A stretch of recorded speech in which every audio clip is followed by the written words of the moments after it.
Off top, apparently, Southern accent is leaving the South. Play the music. This is the Domonique Foxworth Show.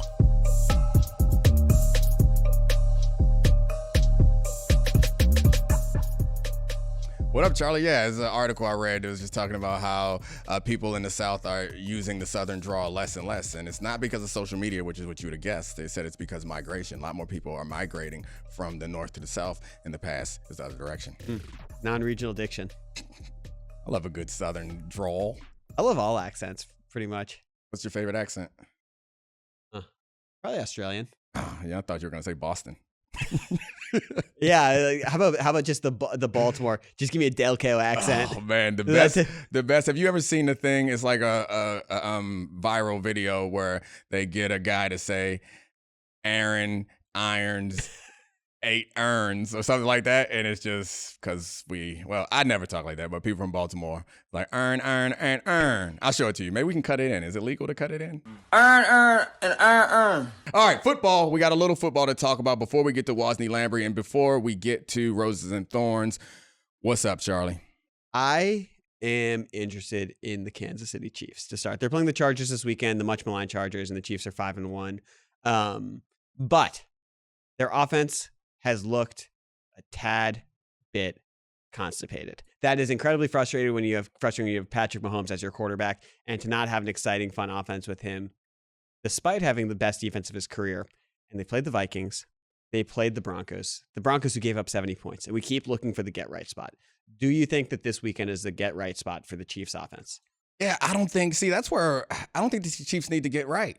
And I think I disagree with a lot of people. I know we had this conversation before, and I said they shouldn't trade for a receiver unless there's just one out there for the cheap, because I have faith in what they are doing. I understand that they have a process and a plan. And when you look at the numbers, they are not bad. They're about 5th or 6th, I think, in EPA per game offensively. They're scoring 24 points a game, which isn't as high as it's lower than any season where Mahomes is at quarterback. But I think that's okay at this point in their evolution. It reminds me, I've made this comparison a couple of times, to them trying to build this the way that the Patriots did once they found out that Brady was something special. You're going to have to cut corners some places. And one of the places they're going to have to cut corners, I think, is with the talent around Mahomes and the pressure you put on him through the course of a regular season. The defense is up, which again is very Brady-like. There were stretches where the defense was up and Brady was doing enough, and you trusted him in big moments. And I think that's the same way that I feel that they are around Patrick Mahomes. And if they hit on a draft pick like Tyreek Hill again, or if there's a Randy Moss-esque trade available where there's an undervalued asset somewhere that's trying to get out of town, and they grab that, they can lean back in on offense. Based on what I've been hearing and frankly, some of the scores and how they're closer in games that they shouldn't be that close in, and how they looked in that first game, I also was like, man, this offense ain't it. Then I looked at the numbers and was like, yeah, they're fine. And once they get to the playoffs, Andy Reid will cook up something. Patrick Mahomes will do something magical. Like, I really don't think it's as concerning as we think it is. They're going to win this weekend no matter what. That's the question, is does the offense sort of progress and get better over the course of the season? Or are we going to see one week where it clicks? Because Mahomes has the lowest depth of target of his career. It's 6.5 yards per attempt on ADOT compared to 9.1 in his rookie season, which is the previous low. So it's like he's not driving the ball down the field as much. We're not seeing those crazy creative plays. And I just wonder if we're going to get to the playoffs and the lack of a threat of a Chiefs offense. It's either you think it's manageable, but I wonder if it's not. Yeah, I thought it wasn't manageable last year, and they showed me that it was. And so it's possible that was a fluke. And it's possible that it's not a fluke and they don't win the Super Bowl this year. Like, what they had last year was, to me, not a Super Bowl caliber roster. There's a bunch of young people on defense and no real playmakers on offense to speak of that were healthy. Travis Kelce and a bunch of guys that we didn't have much faith in. They won the Super Bowl. So I think as long as they can tread water this year, if they don't win the Super Bowl this year, I wouldn't mortgage any future valuable assets to do anything to address a problem that isn't even a problem if you look at the stats. And what it comes down to is if they are going to be competitive in games. And in the playoffs last year, they were in a couple close games. And Patrick pulled it out with guys like Travis Kelce, who is not going anywhere. So, I get it. I get the reason to be concerned, but they certainly aren't in panic mode, especially when you look at all the advanced stats, with the exception of, ADOT. It's not pretty, but he'll figure it out. I'm not worried about this team. I guess there's enough goodwill in the bank for me to be like, yeah, they'll be all right. Between him and Nagy, Mahomes, Reed, offensive line that's playing well and a defense that's not even rushing the pass all that well, but still playing great. So their wins this year have been against the Bears, Broncos, Vikings, Jets, and Jaguars. Outside of the Jets, it's not like some murderer's row of defenses that's held them down. But let's move to the game of the weekend, because they go through schedules again. Now I'm just schedule reading. This is how we do it here. We're going to talk about the Dolphins and the Eagles, because the Dolphins have looked like an offensive buzzsaw. They're clearly one of the best teams in the league, but they've beaten the Chargers, the Patriots, the Broncos, lost to the Bills, beaten the Giants and the Panthers. So they do not have a litany of quality wins to go against. They've flunked their only test, really, which is when they lost to the Bills by 28. How do you expect them to fare on the road against the Eagles this weekend? Yeah, I think they'll be explosive against the Eagles. I think the Eagles win, but I think it comes down to protection, and they're finding ways to manufacture deep threats without putting Tua at risk. And that's going to be the challenging part. Is right. Can they hold up against the waves of defensive linemen that the Eagles are going to send at them? Because the Eagles don't need to blitz. They don't need to leave Tyreek Hill isolated, which is the risk that a lot of people are, or Jalen Waddle isolated. It's a risk that most teams are concerned with. They don't have Devon Achane. Obviously, Mostert's fast too, but he hasn't had the impact of Achane. Like, I feel confident as one can about the personnel that the Eagles have, because the Eagles have a better version of what the Bills have as a defensive line, and maybe not as great in the secondary. And the Eagles' defensive line is much better, and the Bills were able to corral the Dolphins. I think the biggest thing, though, for defense is it's not even the pressure as much as it's tackling. Like, you need to tackle in space. Yeah, tackle in space. And I guess I don't know exactly how good the Eagles are at that, but I feel confident that they'll championship quality team. They'll slow them down enough. The real question, the offense that I do have concern about is on the other side. Yes, this is what I was going to ask. There have to be legitimate concerns based on how they played this year, right? Yeah, they haven't been good so far this year on offense. The one thing that I've been leaning on is it felt like Hurts was still Hurtsing until last week. And so I can explain away his bad game last week, much of his bad game last week. Devontae Smith dropped 2 wide open passes that hurt him. One of the interceptions was he was hit when it got tipped. The other one was a screen pass, and Goddard got hit and knocked the ball back into Quinnen Williams' hands. It doesn't feel like it's a bunch on Jalen Hurts until that last play.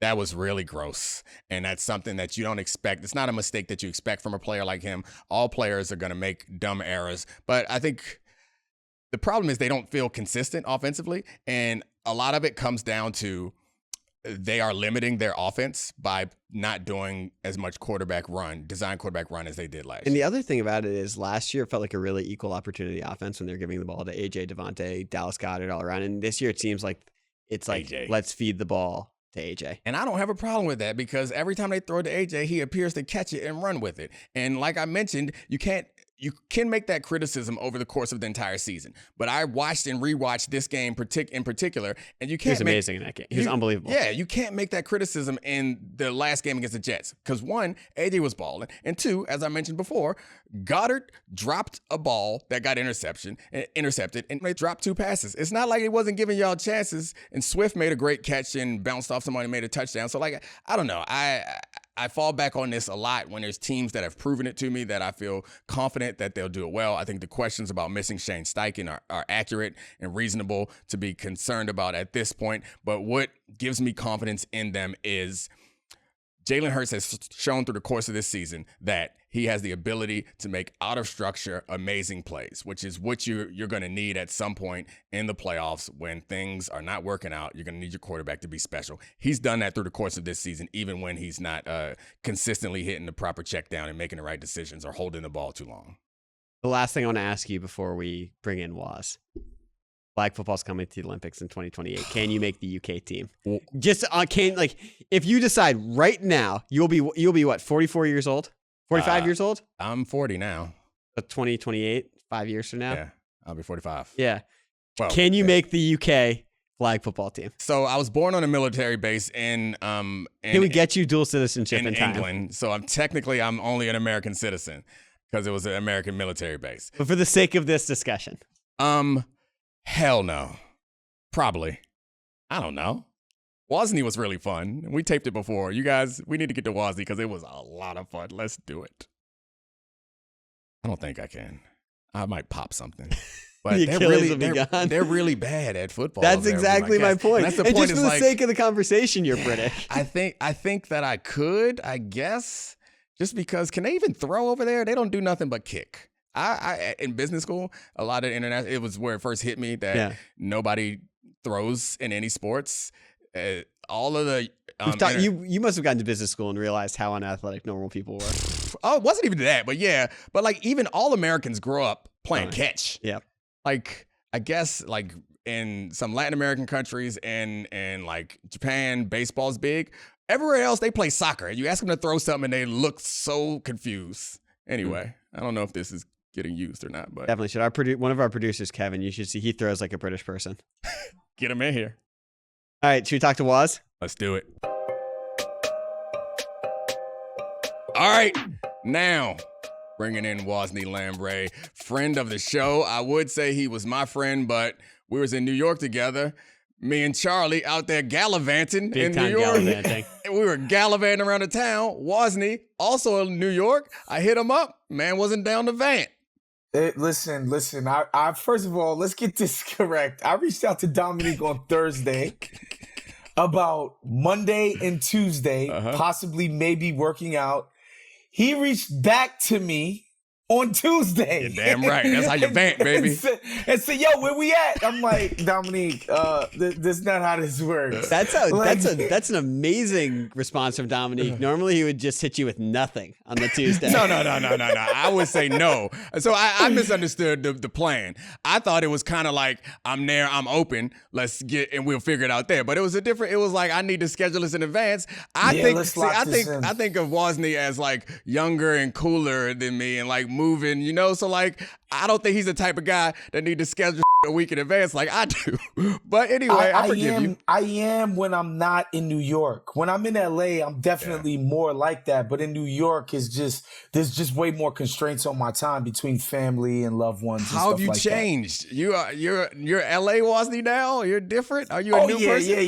Yeah. Oh my goodness. Are you kidding me? I just had some matcha today. Are you kidding me, bro? I'm locked in. Even in New York, I'm on my LA vibes. Well, I got to ask you a question because this is something that came out of our gallivanting around New York. Oh, yeah. So we do the show from New York once a week, and we finish recording around afternoon time, and we've done it twice. We just drink and amble around the city and laugh. We collect friends, and by the end of the night, it's 5 of us. And the end of the night, by the way, is 6:30, 7 o'clock. It's 5 of us. I love it. Kind of tipsy, saying wild things like. So Domonique thinks he could do stand-up. He thinks he can write a set and not bomb doing stand-up. I think Domonique could probably do a tight 5 for sure. Thank you. I think the TV element is definitely giving him more confidence than he should have. Yeah. For sure. Plus, as everybody knows, he's a writer. He's a TV writer now. Big time. So he can write. I just realized this about myself is I just go through life collecting side quests for no good reason. Just because I like to put some on the belt. Like, hey, you know what? I did that. Give me that. So now it's gonna be a stand-up set. And by the way, I'm not the only person who thought that. We had a professional comedian who's like, yeah, he probably could do it. I don't think I could be great. And I also recognize that I would bomb the first several times. But the point I was trying to make to Charlie, the hater, was like, yeah, like I have experience performing. I just respect comedians. I respect them too, and I respect me. So here's the thing about comedians who I do respect. They have like a sort of religious fervor about comedy as a thing that I don't share. And so that's why like Domonique, and I'm sure Domonique probably doesn't either. So when he goes into it, he's not treating this as, oh my God, this is the first step of me becoming the next Richard Pryor and I got to get this right. He's just going to go up there and say some outlandish stuff, get a few laughs and go home. Never think about it again. Exactly. So that's why I think he could probably do it. I will say he did change my opinion a little bit because on our walk home, we were talking about what his set would be. And we realized that literally just walking around New York for one afternoon, we observed 3 things that we would never see in DC that could be bits. We were eating lunch and a lady asked us to watch her bike while she went to the butcher shop, and then Max Kellerman walked up with a tiny dog and dapped up Domonique, and the lady comes back and she's like, "Are you watching my bike? How can we do this?" Like we could build a whole bit around that. Then there was a 7-foot tall hostess behind. Oh yeah, Victoria Wembanyama. Yeah, she was like, the wingspan was ridiculous. She was standing behind a counter, welcome us into the restaurant, so we all assumed she was on a podium. We walked past. There's no step down. She was 6'9" for real. It just towered over us to our seat. But anyway, she was a Kevin Durant 6'9", a real world 7'1". Speaking of Kevin Durant and foolishness, let's go ahead and get to why we brought my man Wosny Lambre here. Not just to make fun of his. Oh, we can't make fun of his Jets. His Jets, they balling now. They're back. His They're Jets back. balling now. Balling is a strong statement. I like everybody else enjoyed the win. I was actually at a wedding while this thing was happening last Sunday. I enjoyed it, but come on, guys. Like, I'm sure the Eagles didn't exactly have this circled on the calendar. Trap game.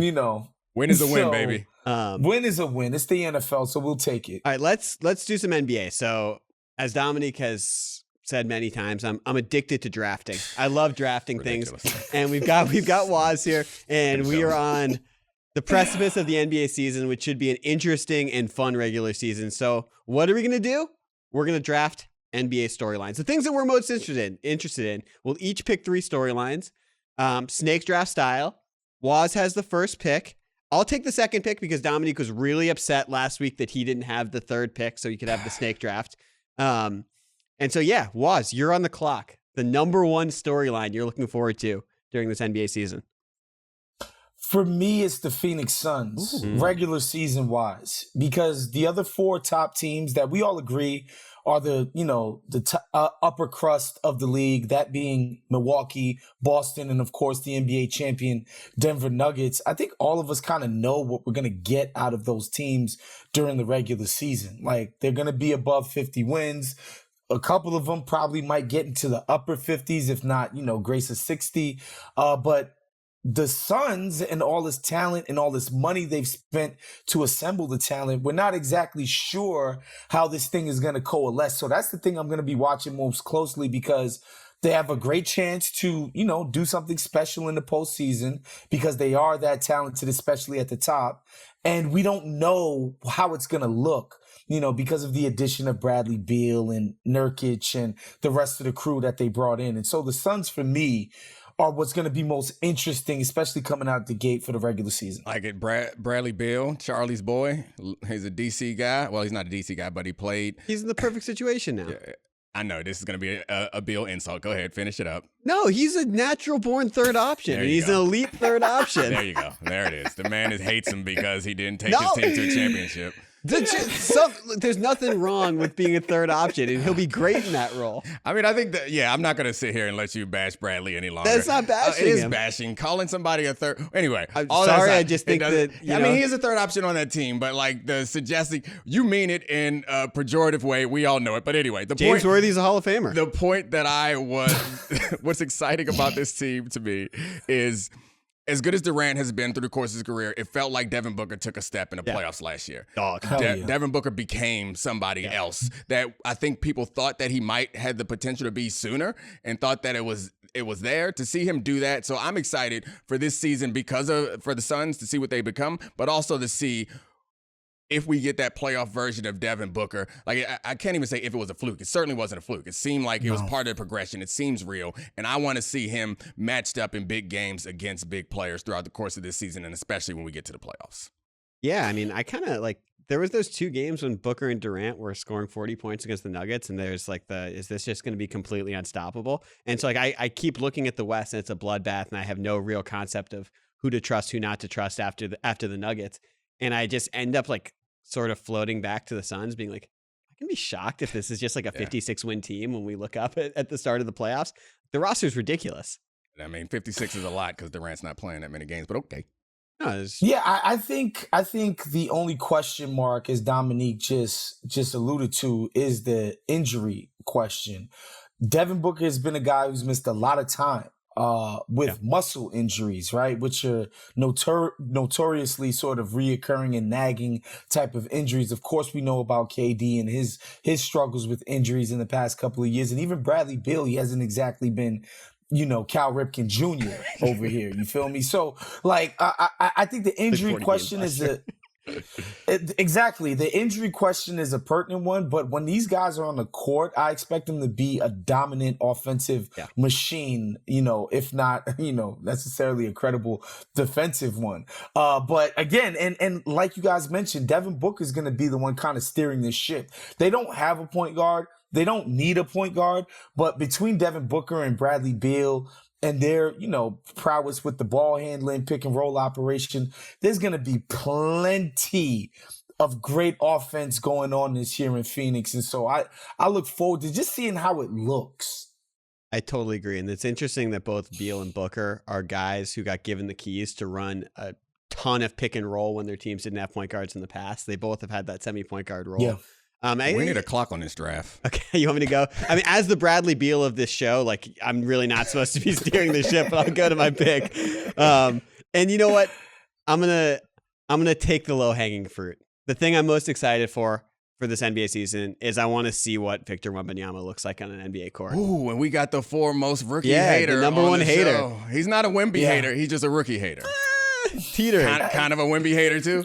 No. I'm not a Wemby hater. I'm like, again, I don't necessarily think he's the best prospect since Babe Ruth, like some other people at your network might think. But I do think that he's going to be a more impactful rookie than the general first pick is, right? Just because of his size, he's already able to affect NBA basketball with his size, his mobility. On defense, he's going to be a pretty impactful guy pretty early. I don't think he's going to be a master pick and roll operator in that way yet. Like, he's not going to be prime Kevin Garnett or Draymond Green tomorrow, but he's going to be a compelling defensive player. Like, he's got obviously very tantalizing offensive skills, good touch, nice little handle and all of that stuff. But am I going to be hyped for the first Victor Wembanyama game? No. I kind of am. It's a team going nowhere. Come on. So what? They're bringing up the rear this year. So I care about good teams. Sorry, guys. I thought you was LA Waz now. That's a real New York Waz the ass flash take. and the dash? No, it's a substance over here. Meat and potatoes. You sound so much like a New Yorker, a hateful New Yorker in the subway station. They're like, man, they all this flash in the pan over here. What we gonna do? Hey, I'm walking here. Like, you give me all the New York vibes. It's okay to be LA. It's okay to be excited about a little bit of flash. What he is doing is outstanding. And you're lying about you're not gonna be excited about that game. You'll watch the game because you watched almost all the games. However, you're gonna be hyped too because it's cool. It's fun. I was at the Summer League. You were at Summer League. Did you go to his game in Summer League? Of course I did. Okay, yeah, so you went all the way to Vegas. Domonique, it was my job to be there. Come on, man. Like, honestly, you was excited. Okay, my bad. I'm so sorry that you was laboring in there. I was laboring, exactly. I was doing my job. And again, you know what was exciting though? The legitimate juice generated in that building to watch this kid play. Yeah. That was fun to be a part of. There's no denying that. Like, that was legitimately cool. And I hope that there's that kind of buzz wherever he goes this season. Like, that would be legitimately interesting. So the thing about Wemby too is, like, wins are a superstar stat in the NBA. And I'm not expecting the Western Conference is a bloodbath. I do not think this is going to be a playoff team. DraftKings open their odds at 29.5 as they're over. Charlie, you mean the team that got the number one pick last year is not going to be a playoff team just because they drafted one rookie? No, my point being though is you see legitimate growth in wins when you have someone who's transcended at a young age. You saw that with LeBron's Cavs. You saw it even with Luka with the Mavs. And so it's even if they're not going to be a 40-win team, it'll be interesting to see if they're closer to competency in the 65 games that he actually plays this season, because those are like the lines of demarcation that separate guys who are really good empty stats guys and guys who are really, really good players. And I'm actually looking forward to that past the highlights with Wemby because that's like a mark of his impact. Yeah, I mean, everybody's excited about Wemby, including Wosny, no matter what he tells you. We all know that he's probably likely going to be Rookie of the Year. You'd rather have a Coney Island point guard who's shooting like 33% from the field than a 7'5" guy who can guard both sides of the rim. I am what I am, Charlie. It's going to be a fun ride. He's going to be great. I don't think anybody thinks that this team is going to be competitive, but that doesn't mean you can't be excited about it. I'm looking forward to it. I am concerned, obviously, about his body and his frame, and Pop's going to assume be very protective. You said 65 games. That sounds about right. Yeah. They're going to meet the threshold that he has to qualify for awards and do nothing more than that to prolong his career. And that's going to be, that part of it's going to change sort of how we view the season in totality, because there's going to be almost 2 Spurs seasons, the games that he plays and plays significant minutes and the games that he doesn't. Yeah, so there's going to be one Spurs season, the games where he plays significant minutes, and then the other stuff is going to be preseason games that they played during the regular season. All right, I'm up. All right, from Wemby to the last guy that we had Wemby-like expectations for, I'm excited to see what's up with Zion. Like, it feels like we're at the end of the hope period, where this is going into his 5th season after having knee surgery, foot surgery, hamstring issues, and getting a weight clause put in his contract, and then his OnlyFans offseason. There's a lot surrounding him that is not about how good he is. The last time he was healthy and playing well, that team was 3rd in the West, and we were like, damn. Really nice to be a Pelican fan right now, or the GM of the Pelicans right now. You are headed in the right direction. So it seems that he's coming into this season as healthy as he's been. The team is still pretty talented.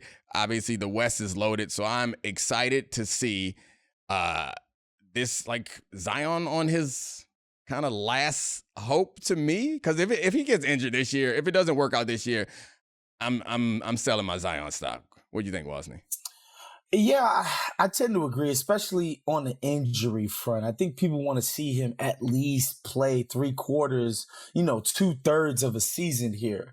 At some point, this has to pan out. I think the most telling thing about this season for me, Domonique, is David Griffin, the president of basketball ops over there at the New Orleans Pelicans. At the introductory training camp press conference, he gave a statement essentially saying this is the first time Zion has ever showed professionalism and taken his job seriously in his career. He said that out loud in public about this guy. He said this is the first summer Zion has ever been a professional NBA player, essentially, which I think is just an incredible thing to have your GM come out and say. And so, yeah, I'm looking forward to seeing what he does. I think, contract-wise, like, it won't be do or die for real until this current contract is actually up. But I think in the minds and the hearts of people like us, NBA enthusiasts, it's going to be hard for us to get up for Zion news or Zion intrigue if he doesn't do anything this year. As much as I think we all despise the track to get to the NBA, the AAU circuit that wears out guys' bodies. Zion avoided that. But one thing it does do is it professionalizes you a lot earlier.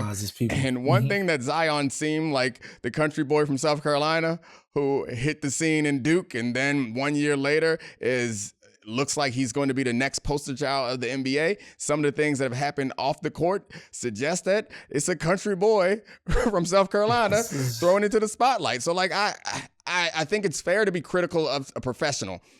Someone who's being paid to do a job. It's fair to be critical of him, but we can at the same time, I can see how David Griffin could say this is the first time he's being professional, because he was 19 and from Nowheresville. And then next thing you know, he's the biggest thing in college basketball. And then he's the heir apparent to LeBron James, and everybody that he like on Instagram will like him back. And that's a tough place to be for a young man. As a former young man, I'm so happy that I was never in that position. Yeah, I think that's absolutely something people should take in consideration. Just the idea that this guy wasn't some corporate droid, from the very beginning. A lot of these guys starting at age 11, 12, they start being groomed for professionalism. And Zion clearly didn't have that. Of course, it bears mentioning the people that are sort of managing Zion Inc. They don't have the greatest of reputation. I think that's been out there a decent amount. And so, I understand why he hasn't been this well-oiled machine from the start, but I'm glad that he's sort of taking heed to the criticism and wants to realize what his actual potential is. And we get to maybe see that this season. The interesting thing is that when he plays, he's been so dominant offensively. Like, it's a bummer that the movement hasn't been there defensively like we thought it was going to be coming out of Duke, but he's unstoppable. Like, we could look up, I'd be 0% shocked if we looked up in March this year and it's just a dude averaging 28, 8, and 5 and playing most of the games. Like, one season it could all come together. I mean, hoping so. Yeah. All right, I'm up again because snake draft, and I'm going to cheat the snake draft and make a pick that kind of counts for 2 picks. Embiid. Is he going to ask for a trade? And I think the Philly situation, you can't talk about Embiid without also talking about the interesting story that is James Harden in Philadelphia. So Embiid has not signaled that he's going to want out, but I think a lot of people around him see the writing on the wall and know that situation the window is closing, if not already closed, on the championship opportunity there. And what is Embiid going to do, which is directly tied to what Harden is. Well, not what Harden's going to do, what they're going to do with Harden, because he's still not right with management, as he calls Daryl Morey. And Daryl Morey doesn't seem to have a chance to trade him. If the Clippers won't even send Terrence Mann that way for James Harden, I think y'all stuck with him. The Embiid question is interesting because the Sixers kind of find themselves in a pickle, right? They have to field a competitive product this year, which I think they can, with or without James Harden, even if they get sort of pennies on the dollar for James Harden. I think this will be a pretty competitive team. They're pretty talented, if not, at the highest echelon of the sport, competing for championships, right? I think they'll be really good and solid either way, but they got to do that and also sell this guy in the hope for the future of what's going to be happening in Philadelphia. And I think part of the reason they didn't want to give James Harden the bag that he claims that they promised him, or he's been insinuating that they promised him, I shouldn't say he claims, is that this summer free agency is supposed to be some, they got this cap space that's allegedly opening up and they're going to do all of these great things around Joel Embiid. And I'm just like, I don't see it. Like, what are you doing? Like, DeMar DeRozan is like one of the best free agent options this summer. I don't know how they're going to justify this optimism to Embiid this summer either. So it feels inevitable that he's on a crash course for a team that isn't Philadelphia. But at the same time, stranger things have happened. Maybe he really loves being in Philadelphia and he'll stay there and ride it out and just be a Philadelphia legend who ultimately never did anything. Yeah, because Philadelphia, he's going to have a great time in Philadelphia not winning championships for losing in the second round every single year. I'm sure the fans will be gentle. You should hear those people talk about Donovan McNabb. God. Made them relevant for a decade, but they talk about him like he's a criminal. It's crazy. I mean, to be fair with the Embiid thing, he is someone, he started his own MVP campaign last year and gave those ridiculous quotes to The Athletic being like, it's more than just advanced stats. I'm the guy, I should win this award. And then he went out as soft as possible to end the season. So if you want to be criticize him as a fan, I get it. He's awesome, but by all means, you are free to do whatever you want, as long as he is also free to leave. I don't give a damn what the fans think about how he's handled it. I know that they'd rather have him than not. So I guess my only point is, if he decides to stay, and obviously it seems like that would make his chances of winning a championship feel a bit slimmer. If he decides to stay, my only point is, at the end of it, 10 years from now, at the end of your career, they not going to be like, oh, Embiid, you did such a great job. Thanks for staying. They're going to be like, he never won us nothing. Well, you know what they're going to say? They're going to be like, do you know the best team that Joel Embiid, our MVP, most dominant force of the NBA, beat in a playoff series? And the answer would be the 2022 5-seed Raptors. You're a hater. Wow. It's a bounce. I mean, here's the thing. Here's what I will say. To piggyback off of Charlie's hateration, I would critique us as media covering Joel Embiid's potential, leaving the Sixers as if it's Kevin Durant switching teams or LeBron James switching teams. Or remember when Steph came up for free agency, the potential of a Steph switching teams. He ain't that. He hasn't shown himself to be that. He hasn't delivered in the biggest moments as somebody who would deserve that level of coverage where we're agonizing about Joel Embiid's next team. Okay, the next team that gets to get knocked out of the second round. I would just criticize our own coverage about player transactions and stuff like that, where we treat every single quote unquote superstar trade demand as if they're all the same, because they're not. When Bradley Beal asks for a trade, it ain't the same as Kevin Durant. It's just not. I could tell Wosny's in New York right now because New York Walls is back. LA Walls is a different. LA Walls is a different vibe, baby. What did I tell you? Why do I love New York? East Coast are the best, and now there are three of us together. Yes. All right, your pick. All right, loaded board here, and you know what I'm excited to see? I'm excited to see if it's a 2-team Eastern Conference. That's real, and this is putting them together. But I think the East last year we were like, oh my God, this might be a deeper conference than the West. There are a bunch of teams that could end up making the NBA Finals. I'm looking up now, and I'm really excited to see the Bucks with Dame Lillard and Giannis playing that type of basketball. They're going to have a historic offense with that type of pick and roll. They're going to be able to cover up Dame's defensive weaknesses with monsters on the back line. And I'm excited to see what the Celtics are going to do with an adult in the room handling the ball in Drew Holiday. He's not a perfect point guard, but he's closer to a real lead guard than they've had in the entire Tatum era with Tatum and Brown. And I think that those teams might legitimately separate themselves from the Eastern Conference in a way that's really interesting. Wosny made a face. Look, it's a funny thing that's been going on over the past couple of weeks. Like, James Harden all of a sudden isn't a top 25 NBA player. He's a bum in the media, allegedly.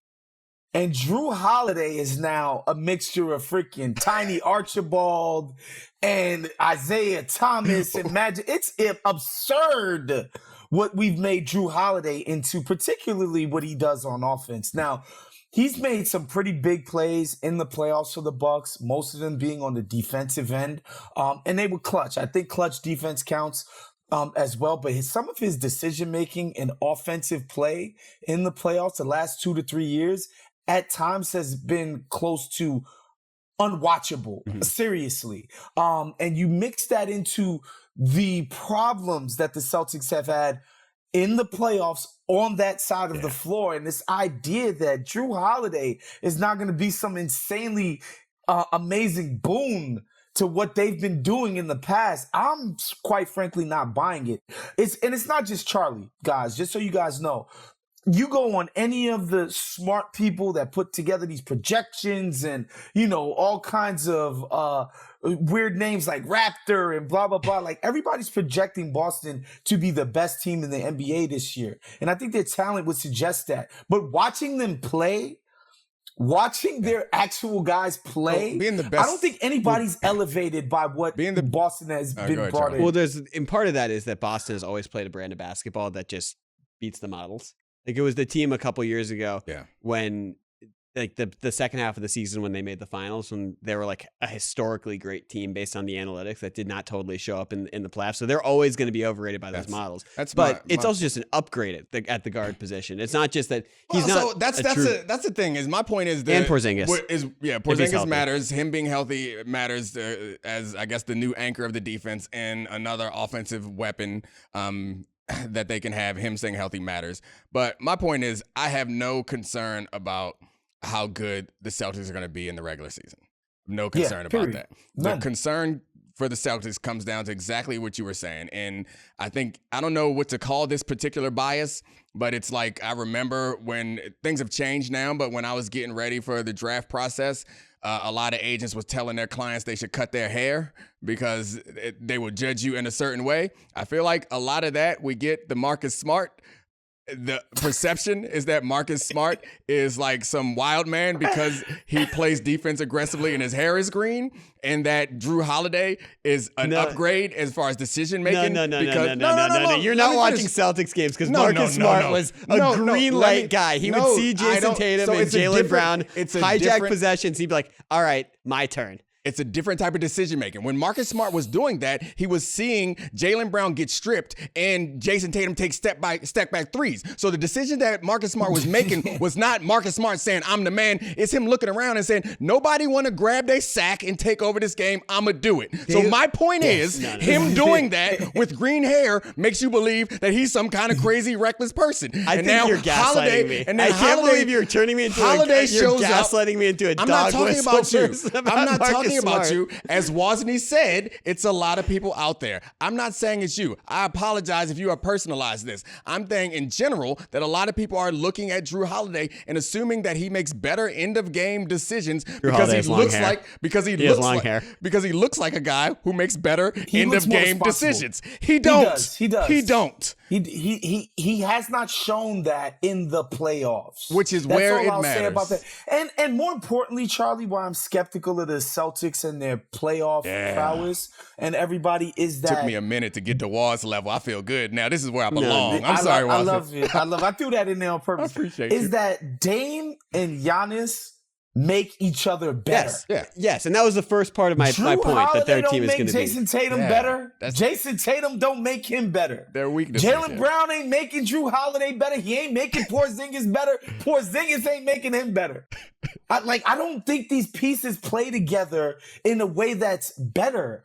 I think in a vacuum, you could argue that Porzingis is better than even a healthy Robert Williams. But for this team, he's not going to have a significant offensive role. He's going to be asked to crash the boards, do dirty work, go stand in the corner, the same kind of things he bristled against back when he was playing with Luka.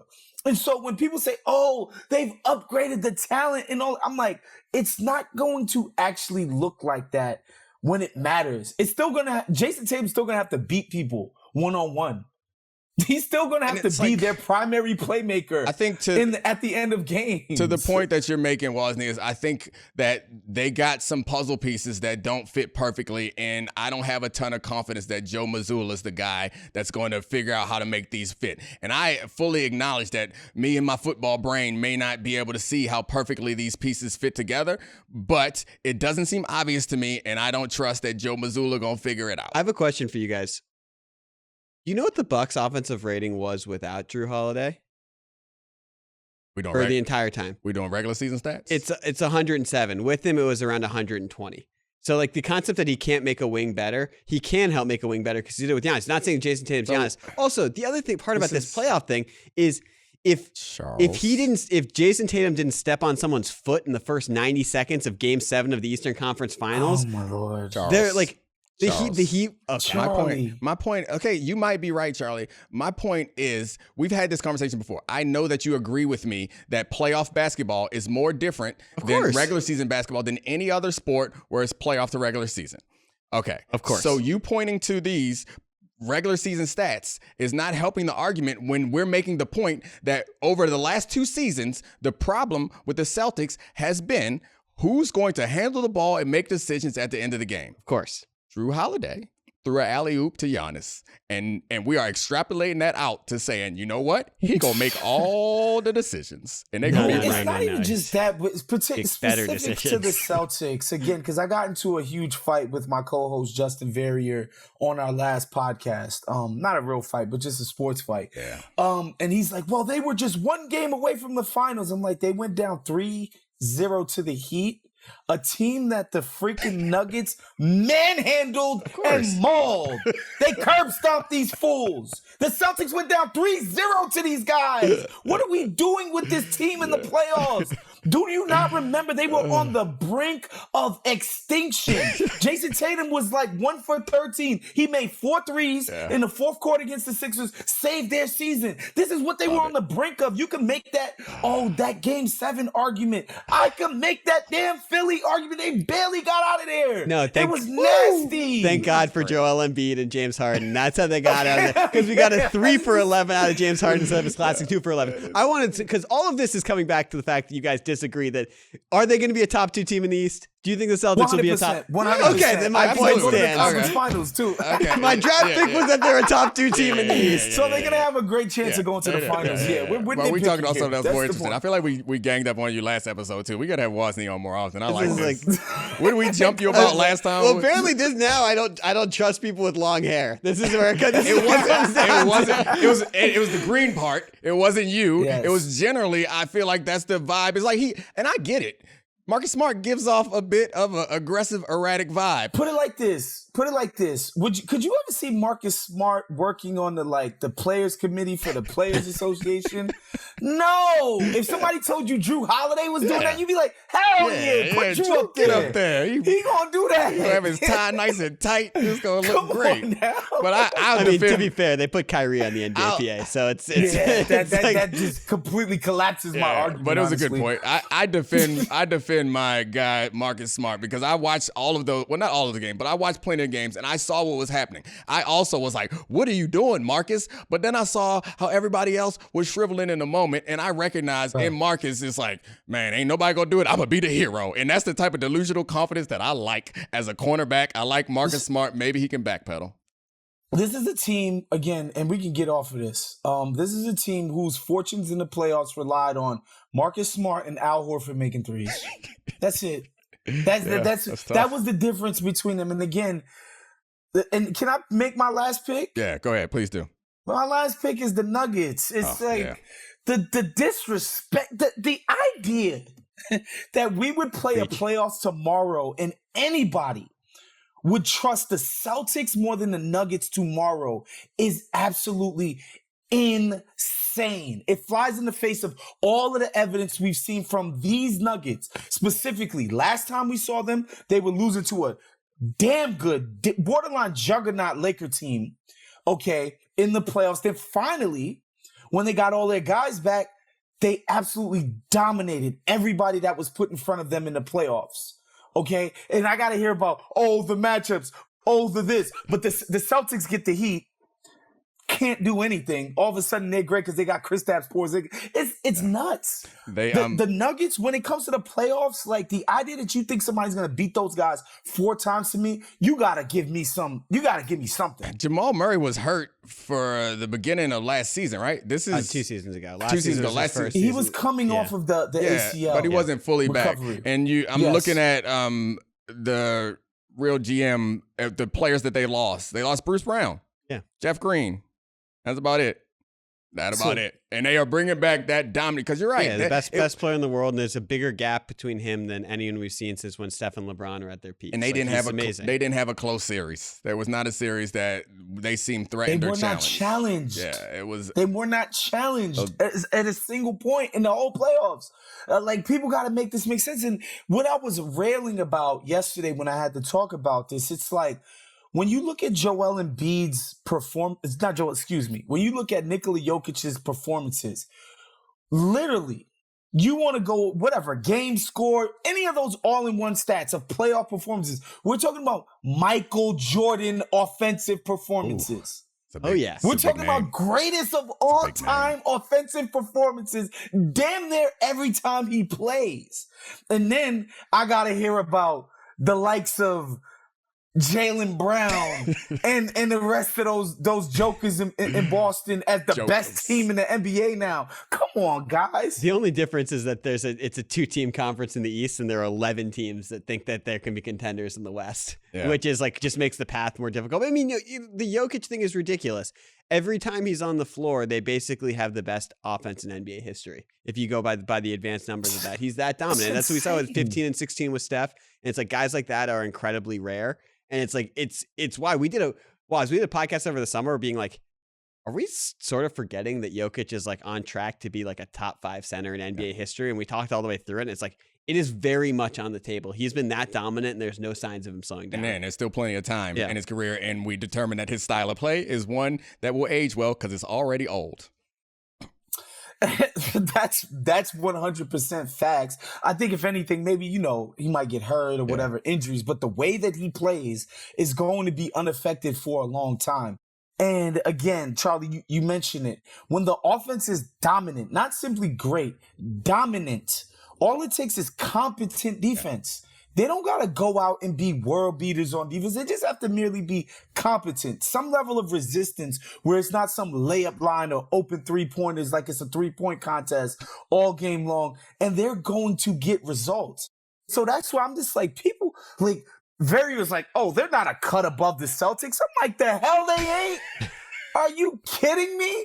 So yeah, I'm a big all in on the Nuggets this year. I think they're gonna romp again, and they're gonna cement themselves as legends this year. Well, thank you, Wosny, for giving me basketball muscles, because I wouldn't go at Charlie's neck if I didn't have the confidence of you agreeing with me. So, but then we all agreed. Nah, I like it better when it's me going at your neck and making you wrong. But anyway, Wosny, thank you so much. I'll be back up in New York, so let's make some plans for Monday. For Monday in advance. Can't wait. You're gonna be gone on Tuesday, so you can't gallivant with us afterwards for day drinking and chilling. All right, Wosny, appreciate you, bro. Later, y'all. All right, next up, Roses and Thorns.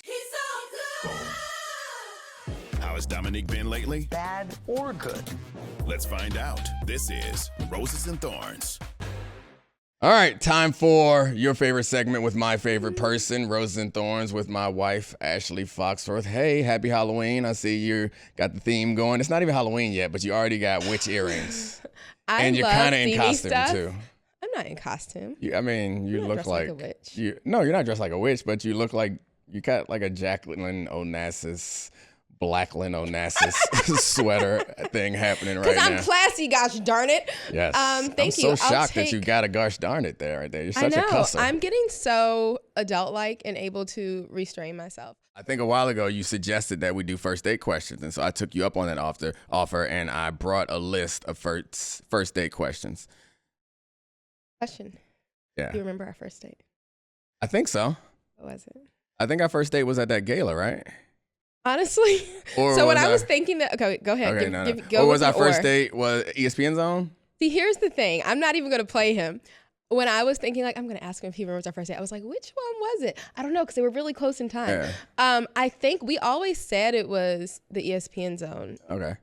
Time. So I think that might have been like a night or two before. R.I.P. ESPN Zone. I know. ESPN Zone was so fun. The one in Baltimore I have great memories at, from when like you did the toy drives and stuff, or book drives. And then also the one in DC. That was our first date. And then McCormick and Schmick's. Yeah. McCormick and Schmick. I don't know if I had an S on it or if that's a black people S. No, it's an old person / It's an old person, not black people? Okay. It's not just black people, it's old black people add S's to things, I think. Yeah. Or take them away. So there's a city in the suburbs near DC called Silver Spring. Oh, yeah. Silver Springs. Nordstrom is Nordstrom's. Oh, obviously, yeah. But it's like sometimes I'm using it in the possessive. Yeah, agreed. So, yeah. What did I just say with the S? Nordstrom's? McCormick and Schmick. Yeah, was I inside of McCormick and Schmick's property? Yeah, that'll work. Okay. Yeah, nice. It's possessive. I appreciate it. All right, so list of first date questions. You ready? Nervous because here's something else I want to say. You can ask me questions too. We were 21 on our first, or I was 21 on our first date. And so when we first proposed doing first date questions, a friend of mine sent me like a list of good first date questions that she kind of keeps running in her notes section. I think we all of us who are wise keep interesting things running in our notes sections on our phone. And so it was like a really helpful list. She's single or dating now. And so it's like a list she goes back to over the years, you know. And some of the questions I was like, whoa, like I wasn't thinking like that on my first date, but it's because I was 21, not 4. So I'm kind of nervous which way. Are these 21-year-old ones? Are these like 40-year-old first date questions? But I'll find out. These are first date questions I took off the internet. All right, here we go. What makes you unique? Plagiarist. What makes me unique? I think I'm a surprising. Well, it's because before you would have known anything about me. We don't know qualifying. We're having a first date right now. Okay. Oh, so hi. Who did this? Like, I wouldn't have asked these questions. I was like, you had a W.E.B. Du Bois quote, I think, on your shirt. And the shirt also was down to his knees, Baltimore. And we talked about the quote, like, or how I beat you in golf at ESPN Zone. Like, I don't think we asked questions, but let's just What was the quote? What was the shirt? Was it New Negroes? I think so. I'm not sure. Or was it there was a percentage on it maybe? I can't remember. I don't know. But yeah, I was certainly trying to project something, because that's funny conversation about the first date decisions of what you're gonna wear and how you're gonna behave and what you're gonna say and what picture you're gonna paint of yourself. I'm sure, I don't remember, but if I had on a W.B. Du Bois shirt, I'm sure I was trying to express to you that I'm not a dumb jock, or at least I know something. I've read a book or two. Well, then my answer is what makes me unique is I think I'm a really lovely combination of a lot of things that maybe you wouldn't right now as we're first meeting each other on this first date expect. Mostly I'm hilarious. People don't really appreciate that about me. I'm so funny. I'm smart. At the time I probably would have guessed I was ambitious. But then I got to know myself better as I aged. You would have guessed that you were ambitious. Yeah, so I think there's a lot more to me than what you would see or what you would think, just like knowing me from like seeing me around college, hanging out at bars and whatnot. This is such a hard conversation to have because we know each other so well at this point. But that's what I would say. Okay, if I just met you, if we weren't together, if we were divorced and you at 40 were out on a blind date, if someone said, so what makes you unique? I'm still in love with my ex-wife. Running back because I would be spying on the date. I would be in the corner. He would see me, and I would have all the kids with me too. And we would, especially Declan. I would have had Declan this with conversation me, and before. I would run up on him, and I'd be like, "Yes, baby, here I am." We would not that it's even something that's on the table, but I would never get married again. Like if we were to get a divorce, like that's not something I'm good. I will be a single old sad man who has fun on occasion, but is sad and lonely all the time. I'd rather be that. I'm not going through falling in love and all that stuff again. That sounds terrible. Okay, I have a first date question for you. All right, give it to me. I'm a little curious, guys, even at this point, 20 years in. What do you find romantic, or what's your definition of romance? I think being thoughtful is romantic. So it doesn't matter what it is exactly. So I guess the traditional definitions of romance, or you think about having flowers or fancy dinners or writing poetry or I don't know. Guys, he's done all of those things. Some of those things you would think are romantic. If the person that you're with finds that romantic, then doing that I think is romantic. So I think it just comes down to I find it really romantic when you leave me alone. He does. I think it's wow, it's so thoughtful that you just or when you suggest that you see that I'm stressed out, and you're like, hey, why don't you go to the basement and have some time, even before kids' bedtime. Where we are, yeah, I'm thinking right now. I'm thinking before the house. Yeah, is a before mess. those times. But I feel like I'm on duty until the kids are asleep. But when you let me off duty early, I'm like, oh, it's really thoughtful. It's so romantic. Tell me the most embarrassing thing that's ever happened to you. Most embarrassing thing that's ever happened to me. I don't know. All right, when you're on a big stage playing a professional sport and you don't play well, that's really embarrassing. So I think my rookie year we lost in the AFC Championship game, which a team that we should have beaten, and I played bad, and it was embarrassing in general to be in Denver, in Colorado, where all they care about is the Broncos. We're 13-3. Everyone thinks it's a huge thing. We're 13-3. We just beat the Patriots, and all we had to do is beat the Steelers to go to Super Bowl. And I'm a rookie who's playing really well and everyone's excited about me. And then I played bad in the game and we lost. Who are you playing? Then we were playing against the Steelers. Oh, okay. And we lost. And then the whole offseason, I'm in the city and everyone knows. You weren't in the offseason the whole season. I mean, you weren't in the city the whole offseason because you were coming to visit me in college. So. Yes, I was. So those are times when I was not embarrassed. But it was a little embarrassing in general to be this whole year, I'm trying to convince everybody that I'm this great young new corner that they should be excited about. And then I came through a bunch of times, not in that situation. It's kind of embarrassing. I don't know what I would say. That's how you do it, guys, because it's really just saying how awesome you are. That's saying it's embarrassing. That's a proper first date maneuver. That's a good, I like that. Tactical. When I read the question, I immediately started trying to be a lot of times I find that I ask him questions that I couldn't answer. Even just random questions at home, and then I'm oh, I don't know what I would say. You're not easily embarrassed. I know. But I would think when I was younger, this might go back to having been a fat child. Kid. Everything goes back to being a fat child. There were certain weird things I was ashamed of. I have hammer toes now. I announced that I have hammer toes here. And I remember being on a first date one time when I was in high school, and I felt I was is he looking? It was in flip flops. I was is he looking at my hammer toes? But that's not that embarrassing, right? I don't know. I can't think of a really. It shouldn't be. I can't think of it. I don't know. I can't think of something. If you could be anyone for a day, who would you be?